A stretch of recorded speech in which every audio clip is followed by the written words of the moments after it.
तो दोस्तों क्या हाल है। मैं Ram Naresh Chaudhary insurance tech support YouTube channel में आप सभी का स्वागत करता हूं। अगर आपने हमारे चैनल को सब्सक्राइब नहीं किया तो पहले सब्सक्राइब कर लें ताकि हमारे चैनल पर Sahara India LIC magic magic star health और परवाइंड इंटरनेशनल बैंक के बारे में सही सही जानकारी हासिल होगी, वो भी हिंदी में। साथ ही साथ दोस्तों, अगर अभी तक आपने हमारे चैनल से नहीं जुड़ा है तो टेलीग्राम ऐप और फेसबुक पर भी आप जुड़ सकते हैं और सारी वीडियो आप तक पहुँचेगा। तो दोस्तों आज का वीडियो शुरू करता हूँ।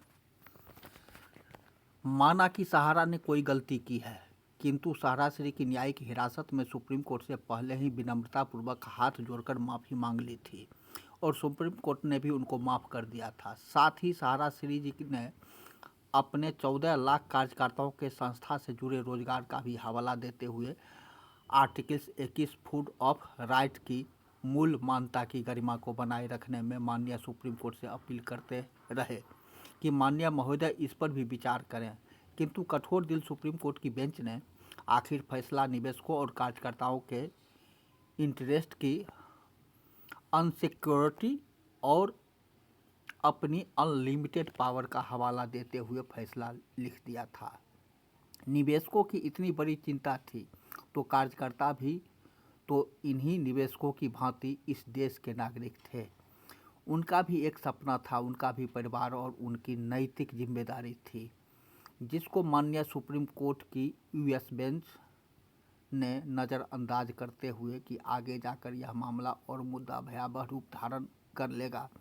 सहारा और सहारा श्री जी को इसका एहसास था, किंतु जज साहब की सुनवाई कर रही बेंच को इसकी भनक तक नहीं लगी, क्योंकि उनको तो अपनी समयकालीन ड्यूटी जो करनी थी। अतः वह 31/8/2012 को 267 पन्नों का आदेश लिखकर फ्री हो गए। जैसे ही माननीय जजों के द्वारा 31/8/2012 का आदेश सुनाया गया, देश के बड़े बड़े जज, रिटायर्ड जज, सॉलिसिटर जनरल, कानून मंत्री, विधि विशेषज्ञ, सुप्रीम कोर्ट और हाई कोर्ट के न्यायाधीश और वरिष्ठ वकील और उस समय इस मामले की पैरवी कर रहे सहारा के वरिष्ठ वकील राम जेठमलानी साहब और एक सीनियर और वकील साहब ने उस बेंच के न्यायाधीशों को संबोधित करते हुए कहा था कि माननीय महोदय कृपया अपनी अमानवीय चूक को माने और आपको इस मामले से हट जाना चाहिए। इसके बाद एक जज JS खेहर साहब, जो इस मामले से स्वयं को हटा लिया। दूसरे जज श्री KS राधाकृष्णन जी कुछ दिन बाद रिटायर होकर सेवानिवृत्त हो गए।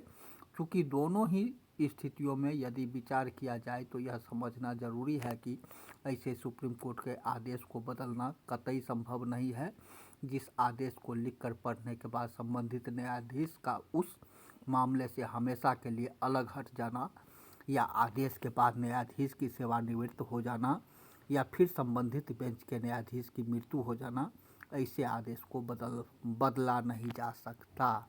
तो दोस्तों आज का वीडियो इतना ही। वीडियो कैसा लगा, वीडियो को अंत तक जरूर देखेंगे और चैनल पर बने रहने के लिए लाइक सब्सक्राइब करेंगे।